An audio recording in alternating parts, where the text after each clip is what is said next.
Boleh ini saya ada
Ini bisa tes.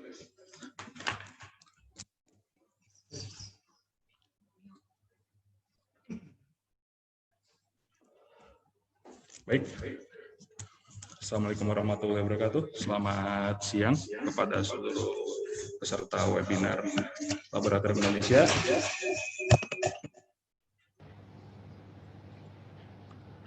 Kami dari Air Liquide Indonesia yang ini akan mempresentasikan terkait teknologi emission testing. Kami akan mempresentasikan terkait kontrol mengenai gas validation. Webinar ini akan disampaikan oleh Bapak Ahmad Fatah, yaitu expert dari Air Liquide Indonesia. Mungkin untuk waktu bisa langsung dimulai oleh Bapak Fatah. Baik, terima kasih. Baik. Sebelumnya saya cek apakah screen saya bisa terbaca.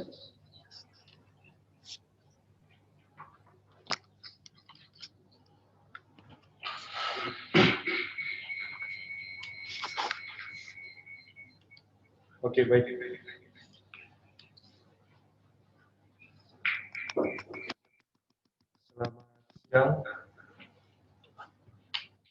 Selamat siang, Bapak-Bapak dan Ibu. Di kesempatan kali ini, saya akan mempresentasikan terkait engine emission testing, di mana temanya di sini adalah Going Towards a Greener Earth with Environmental Emission and Industrial Testing Gases. Sebelumnya, saya ingin memperkenalkan diri saya dulu. Saya Ahmad Fatah, saya bekerja di Air Liquide semenjak 2008. Beberapa role pernah saya jalani, mulai dari operation, project, kemudian di industrial merchant, dan yang terakhir sebagai package gas filling and logistic manager untuk Air Liquide Southeast Asia dan Taiwan cluster.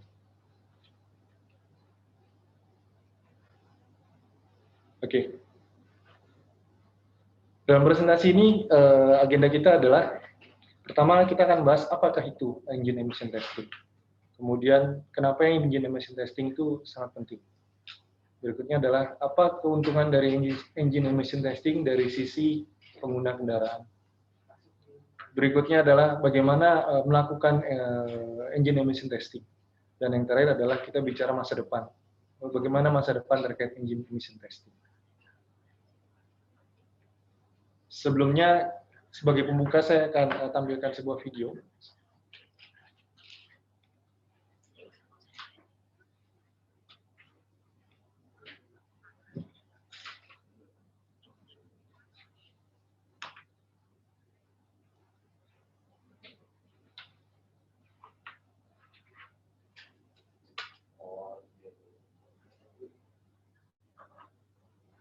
Suara mana?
Fossil fuels such as coal.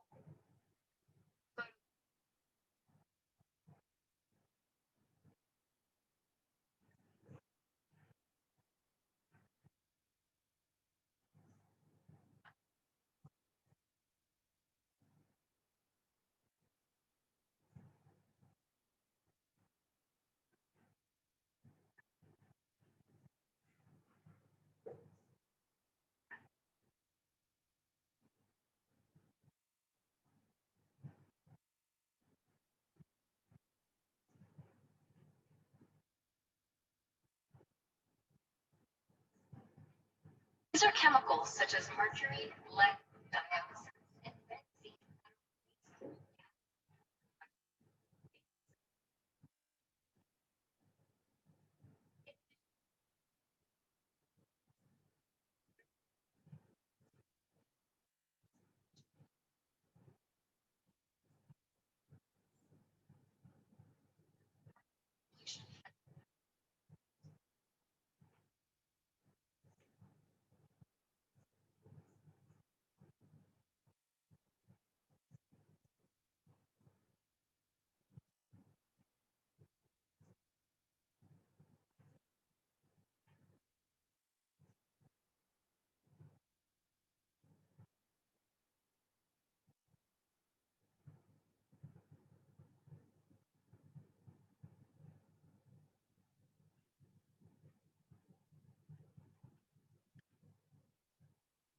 Oke, kita lanjut. Jadi dari video tersebut di sini ada beberapa exhaust gas effect yang bisa memberikan kita sebut dengan GHG atau greenhouse gas.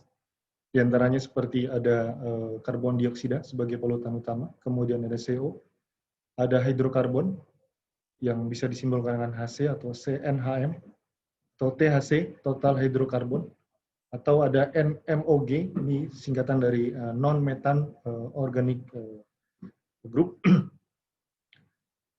dan ada juga NOx atau nitrous oxide, dan yang terakhir adalah particulate matter.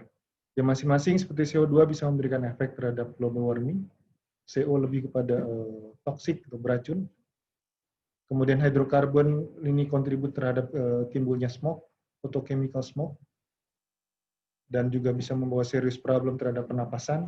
Kemudian NOx ini juga berpotensi untuk menimbulkan smoke dan juga efek hujan asam. Dan beberapa particulate matter, terutama particulate matter 2,5 mikrometer di sini adalah yang biasanya berbahaya untuk pernapasan manusia. So, dari video tersebut adalah ada value yang ingin kita sampaikan di sana. To be able reduce emission, first we need to measure them. Jadi salah satu misi kita untuk bisa menciptakan bumi ini mengurangi efek dari pemanasan global adalah kita harus mengukur seberapa besar emisi yang kita hasilkan. Dan dengan cara mengukur kita bisa mengontrol emisi tersebut. Di sini kita akan bahas gas emission testing. Jadi gas emission testing itu ada beberapa bidang, diantara yang pertama adalah emission testing di industrial emission. Jadi seperti gambar di samping ada industrial emission, ini biasanya diletakkan di stack ataupun chimney. Dan metode pengukurannya pun bisa ada beberapa hal yang kita biasa sebut dengan CEMS, Continuous Emission Monitoring System. Kemudian ada engine emission, di antaranya ada vehicle, di sini bisa dimasukkan adalah ada kendaraan truk, kemudian ada passenger car, bis yang masuk, kemudian yang berikutnya adalah ada marine, ya. Marine ini seperti gambar di bawah ini. Ya.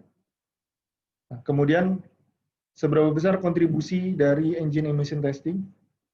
Kita lihat dari data global di tahun 2016, ya. Jadi jumlah energi greenhouse effect gas disumbangkan dari energi, sekitar ada 73%.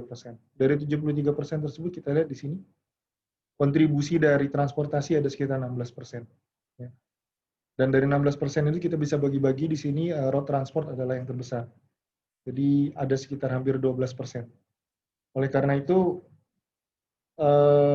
sangat-sangat dianjurkan bagi para automaker untuk bisa memproduksi kendaraan yang lebih bersih, less emission, terutama untuk greenhouse gas emission. Jadi tren ke depan adalah gimana memberikan transportasi lebih ramah kepada lingkungan. Kemudian global agreement terkait dengan pengaturan emisi itu dimulai di tahun 1992, di mana dibentuk UNFCCC. Di sini adalah Climate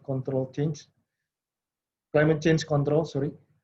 Di sini adalah semacam badan resmi dari United Nations, ya. Ini dimulai di konvensi ini kalau nggak salah bermulai di Rio de Janeiro di tahun 1992.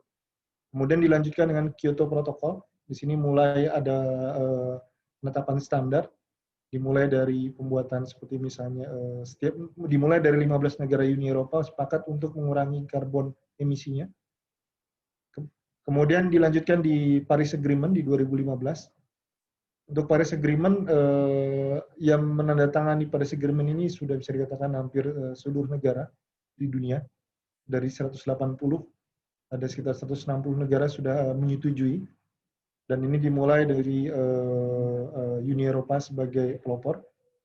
Dan targetnya adalah untuk menjaga, artinya untuk menjaga kenaikan temperatur global itu tidak lebih dari 2 derajat Celcius. Nah, jadi kalau kita bikin ilustrasinya seperti ini, ya. Kita lihat di sini ada grafik, ada perkembangan di sini mulai dari tahun 2020. Nah, disinilah kita lihat 2000-an, kalau tanpa adanya policy, tanpa adanya pengaturan, itu diproyeksikan di tahun 2100 kenaikan temperatur bumi bisa sampai 4 hingga 5 derajat Celcius. Dengan adanya policy saat ini, kita bisa mencegah kenaikan antara range 2,8 sampai 3,2. Dan harapannya dengan adanya Paris Act ini, apabila kita ada langkah secara global, secara real dan bertahap, diharapkan kenaikannya tidak lebih dari 2 derajat Celcius.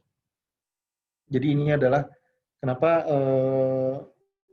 emisi di seluruh dunia dikontrol, karena adanya efek daripada pemanasan global, yang mana kita coba tidak bisa mengurangi pemanasan global, tidak bisa menghilangkan pemanasan global, tapi bagaimana caranya mengurangi laju dari pemanasan global tersebut.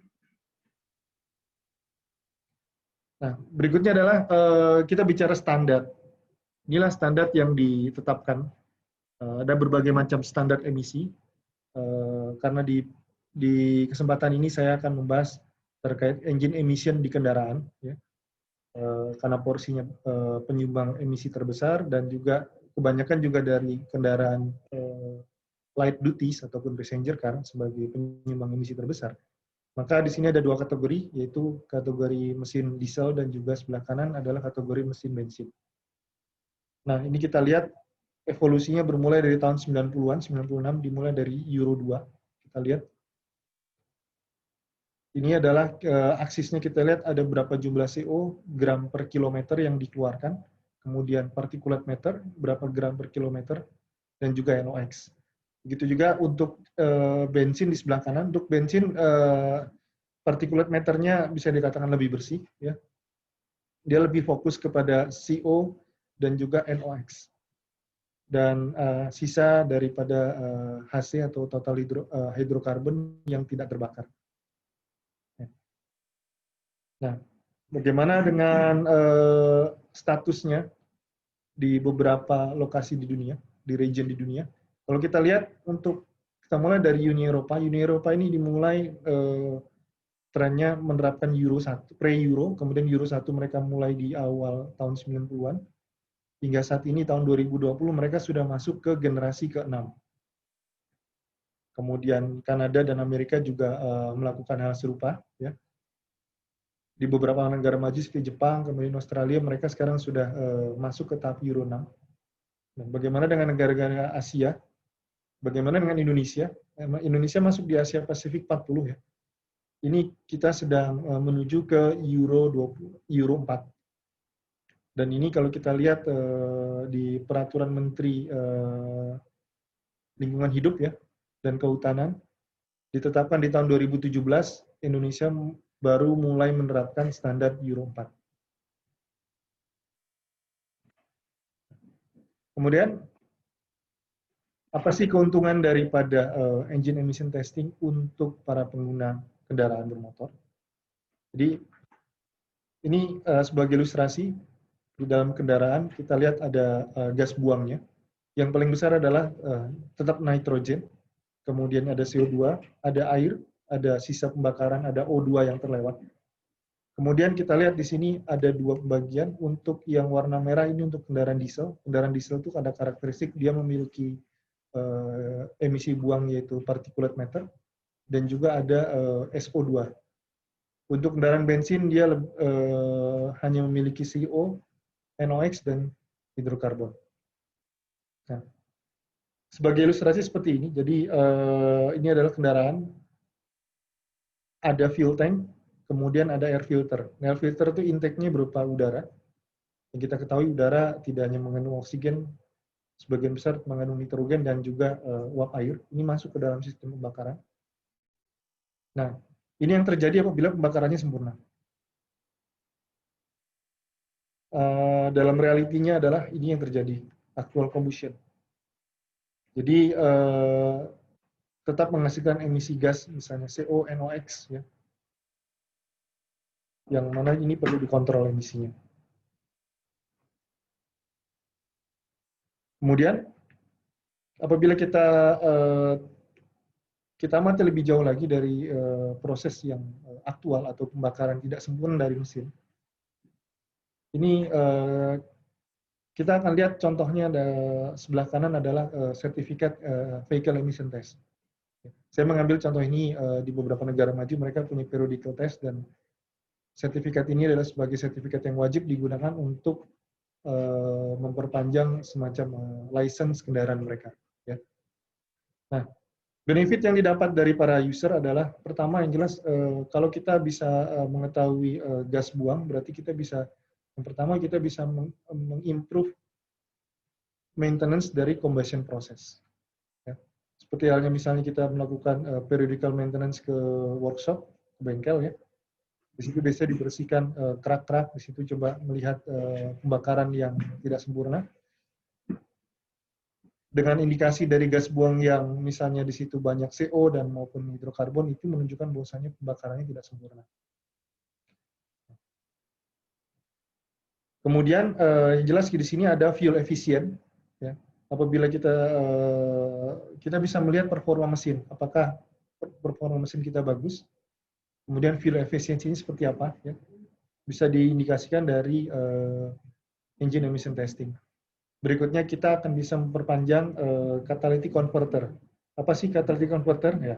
Catalytic converter itu letaknya ada di, apabila kita lihat sistem gas buang dari mesin, ada knalpot, ya. Ini sistem kita lihat sistem exhaust. Di awalnya itu ada catalytic converter. Nah, catalytic converter inilah yang sebetulnya dalam dengan sistem kerja katalisis, dia coba mengkonvert atau mengubah beberapa gas buang, terutama hidrokarbon dan NOx, ya, untuk menjadi uap air, ya.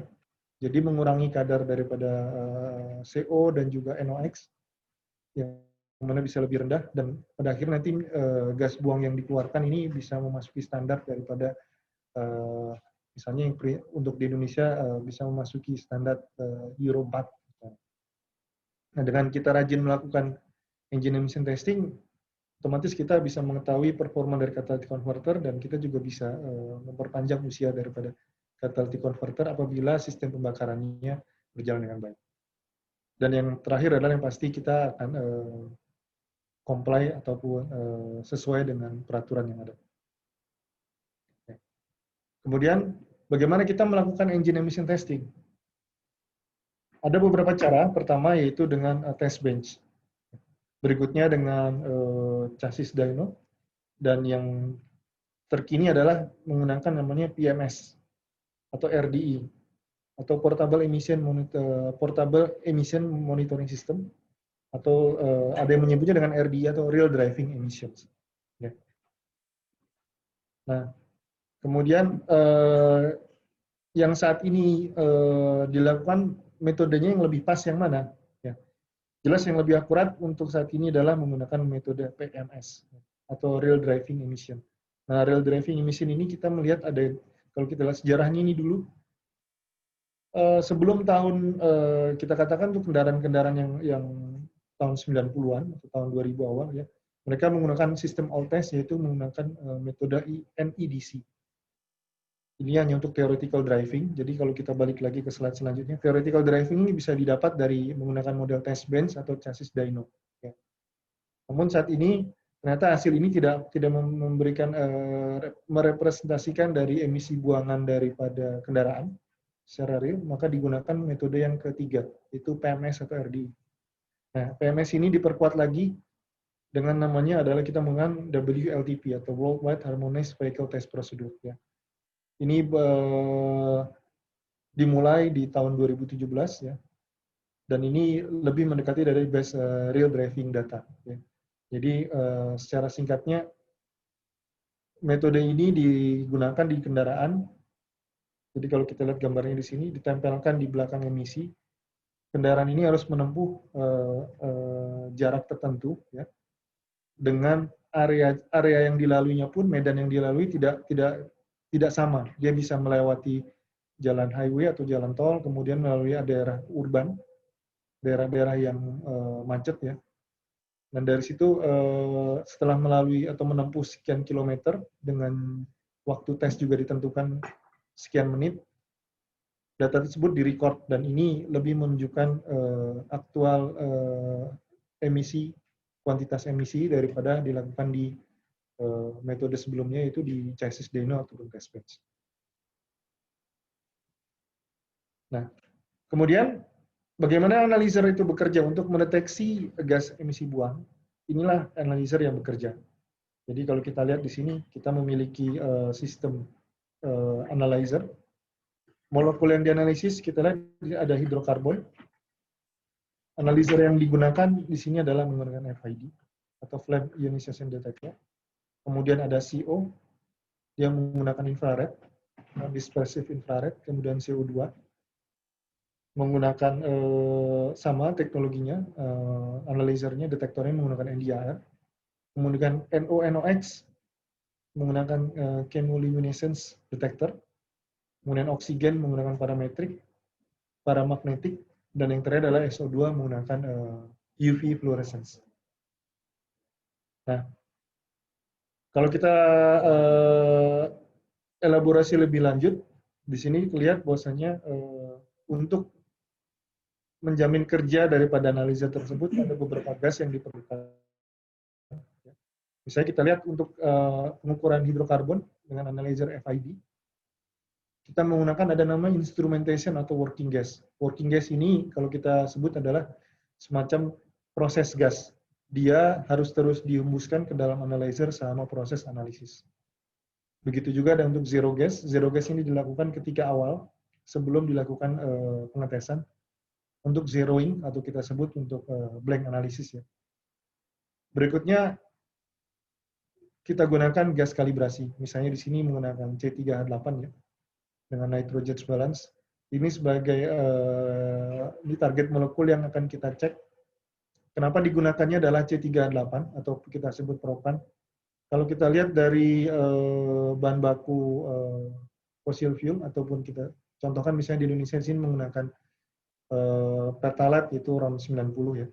Yang mana ini adalah dia hidrokarbon medium, kita katakan medium, dia rantai hidrokarbonnya di antara kalau dia fraksi bensin itu di antara 7 ataupun 9 rantai C-nya. Jadi ketika dia terpecah belum sempurna, hanya sekitar 50%, pasti akan menghasilkan gas buang propan. Dan ini yang akan kita detect. C3H8 ini adalah propan yang akan kita detect di gas di emisi buang tersebut. Kemudian CO. CO adalah indikasi universal apabila pembakaran tidak sempurna. Kemudian kandungan CO2. Kemudian NOx, ya. kemudian sisa oksigen, dan SO2 khusus untuk kendaraan-kendaraan diesel. Ya. Nah, di sini bagaimana dengan Air Liquide menyediakan gas kalibrasi untuk kegiatan engine emission testing? Di tabel ini adalah tabel yang mana standar di Eropa. Jadi kalau kita lihat, karena Eropa saat ini sudah menggunakan Euro 6, jadi mereka ada namanya badan OEML, ya, Recommendation OEML berdasarkan R009. Jadi mereka bisa menggunakan beberapa jenis tipe campuran, jenis D, E, F, G, HL, ya, yang masing-masing bervariasi kandungan CO, CO2-nya, tergantung dari jenis emisi yang diinginkan. Untuk diesel gas, Air Liquide bisa menyediakan campuran gas yang mengandung SOX dan NOx, dan juga propan in air dengan akurasi lebih kurang 1%. Dengan high presisi akurasi sekitar 1%. Nah, dalam memilih gas untuk engine emission testing, ada 4 hal yang harus kita perhatikan. Pertama adalah standar yang digunakan, value of engine exhaust emission. Ya. Apakah menggunakan standar Euro ataupun tire, ya. Kalau tire biasanya standar Amerika, mereka menyebutnya tire 3, tire 4, ya. Kalau Euro ada Euro 5, Euro 6. Kemudian kandungan impurity yang dikandung di dalam pure gas. Pure gas ini digunakan sebagai zero gas, ya, ketika analisis. Kemudian blending tolerance, ya, untuk air dan juga untuk proses gas, terutama hidrogen dan helium mixture. Dan juga gas tersebut harus memiliki traceability. Dalam hal ini NIST traceability, ya, untuk calibration mixture. Apabila kita mengikuti traceability dari Amerika, itu menggunakan NIST standar. Nah, ini sebagai contoh Air Liquide saat ini, terutama Air Liquide Indonesia, ya, sudah bisa tertelusur dengan NIST standar. Jadi kita lihat di sini. Di sini adalah lembaga NIST standar. Jadi kita melakukan beberapa alat ukur kita ini dibawa ke Amerika untuk dilakukan kalibrasi, dan inilah hasilnya. Ya. Jadi validasinya, contoh untuk Air Liquide Indonesia ini dilakukan kalibrasi sekitar 2019, dan ini akan dilakukan lagi 2021. Jadi bisa dikatakan untuk saat ini proses alat produksi Air Liquide untuk, terutama Air Liquide Indonesia, untuk membuat gas, standar gas, termasuk gas untuk engine emission testing, itu sudah tertelusur ke NIST. Nah, hal lain yang kita perhatikan untuk kalibrasi atau proses validasi sebelum analisis adalah konsentrasi dari calibration mixture, paling nggak nominal value-nya tidak lebih dari 2% dari analytical accuracy untuk daily analysis use. Dan ini adalah produk kami, ya. Dan untuk lebih jelasnya, di sini ada video terkait engine emission testing, ya.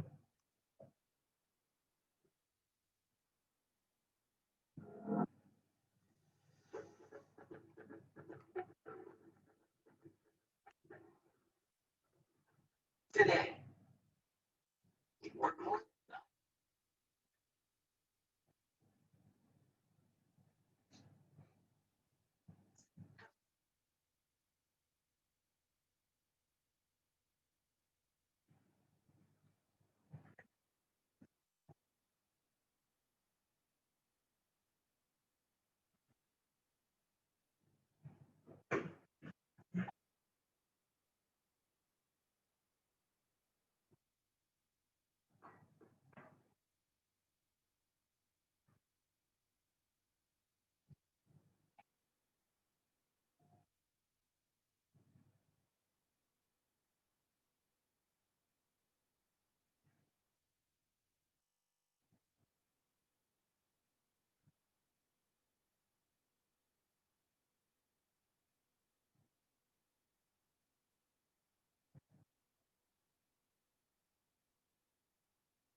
Baik. Oke, tadi kita telah saksikan adalah bagaimana dari Air Liquide, terutama di Air Liquide R&D, departemen mereka mendevelop gas-gas untuk aplikasi EET, bahkan untuk aplikasi masa depan, yaitu untuk kendaraan fuel cell atau hidrogen cell, yang mana tingkat emisinya sudah ada di level PTB, terutama untuk sulfur emission. Nah, kembali ke Indonesia, bagaimana dengan proses produksi dari mixture gas, terutama untuk mixture gas engine emission testing application. Kami juga sudah memproduksi gas tersebut secara lokal. Jadi berikut adalah facility kami di mana kami membuat mixture gas tersebut.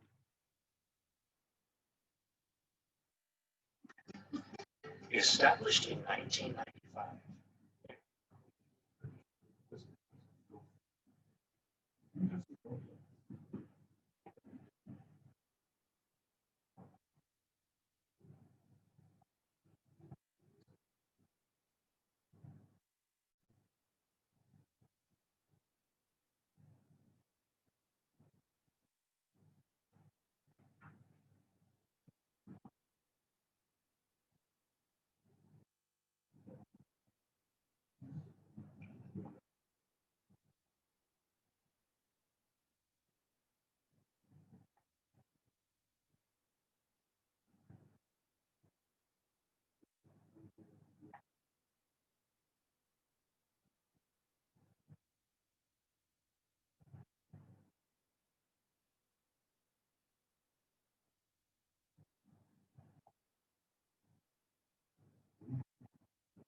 So, baik, selanjutnya adalah kita bicara bagian terakhir, yaitu bagaimana dengan masa depan daripada engine emission testing.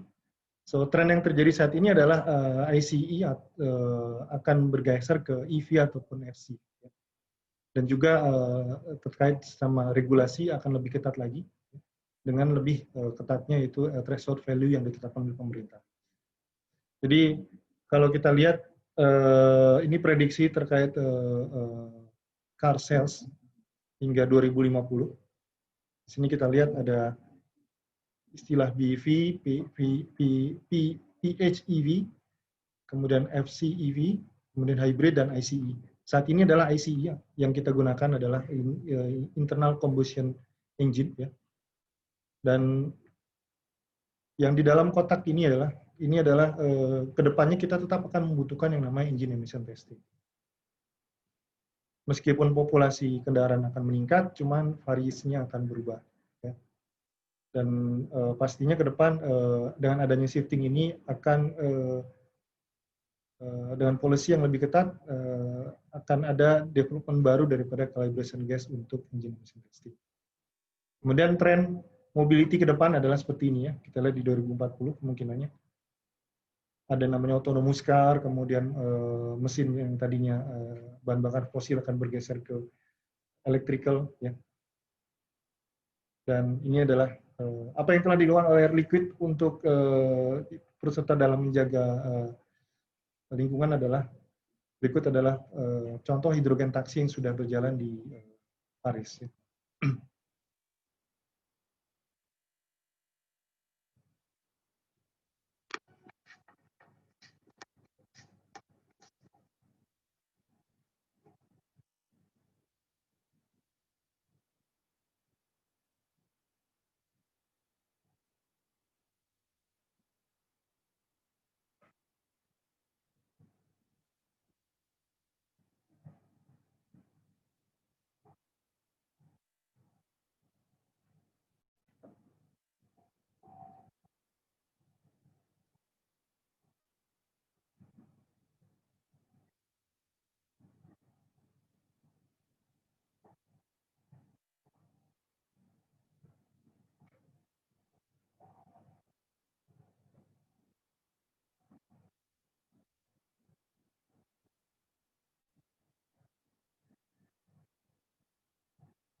Baik, di yang terakhir adalah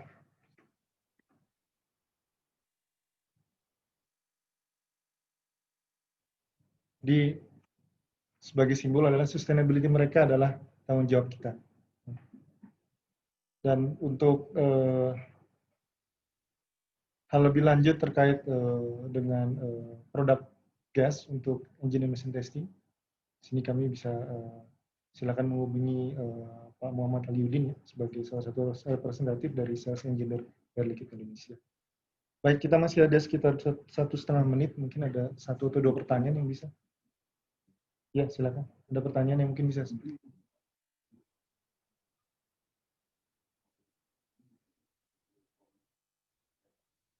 Oh, baik, baik. Ya, apabila ada pertanyaan, Bapak silakan untuk diisi dalam Google Form yang telah di-share. Ya, kami akan silakan di sini, ya. Ada beberapa nanti akan kami respon, Bapak-Bapak.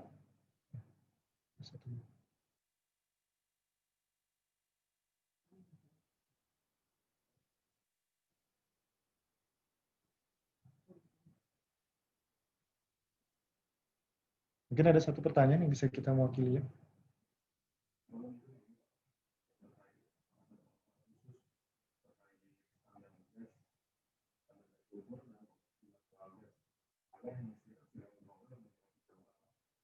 Ya, memang untuk reaktif gas kita ada treatment khusus. Ada secara teknikal kita akan melakukan semacam treatment untuk silinder. karena keberadaan terutama di Indonesia ini sangat lembab ya, sangat sensitif terhadap humidity. Apabila humidity-nya tidak kita kontrol, itu akan mengganggu akurasi daripada gas yang ada di dalam, konsentrasi di dalam gas tersebut. Yang mana oleh karena itu kami memiliki suatu teknologi khusus untuk melakukan treatment ini ya, dengan menjaga kadar humidity atau kekeringan sehingga SO2-nya tidak melebihi dan SO2-nya juga tidak berubah menjadi H2SO3, H2SO4 karena SO2 sangat suka dengan moisture ya. Jadi moisture adalah the key untuk bisa menjaga kestabilan konsentrasi di dalam gas mixture.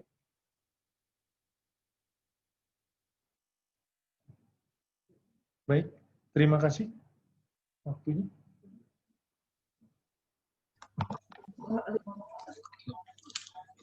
Demikian presentasi atau webinar dari kami.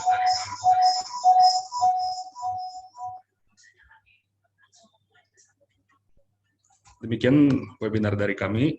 Bila ada pertanyaan lain, silakan sekali lagi saya informasikan, silakan untuk mengisi di Google Form tersebut. Silakan mengisi di Google Form tersebut, dan kami akan segera menjawab pertanyaan dari Bapak Ibu sekalian. Terima kasih, selamat siang. Assalamualaikum warahmatullahi wabarakatuh. Terima kasih Bapak dan Ibu.